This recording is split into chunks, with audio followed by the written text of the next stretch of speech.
প্রত্যেকটা ইঞ্চি ইঞ্চি মাটি আল্লাহর কাছে সাক্ষী দিবে। যেখানে যে মাটিতে বসে অবিবাহিত যুবক যুবতী জেনা করেছে আর বিবাহিত যুবক যুবতীরা এবং এই স্বামী স্ত্রীরা জেনা করেছে, এর ইঞ্চি ইঞ্চি মাটি আল্লাহর কাছে কথা বলবে। এর ইঞ্চি ইঞ্চি মাটি আল্লাহর সামনে কথা বলবে। ইয়াউমাইযিন তুহাদ্দিসু আখবারাহা, সেদিন তুহাদ্দিসু আখবারাহা, জমিন তার খবর বলবে আল্লাহর কাছে।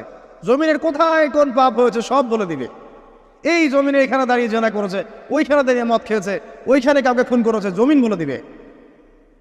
একটা কথা এখানে মাঝখানে বলে দেই, যারা অবিবাহিত যুবক যুবতী আছো, এই লেকচার তোমরা যারা শুনছো, তোমাদের মধ্যে কেউ যদি জেনা করে থাকো, অবিবাহিতর কথা বলছি, তোমাদের কাঁধের মধ্যে এখন 100 বেত্রাঘাতের শাস্তি ঝুলে আছে।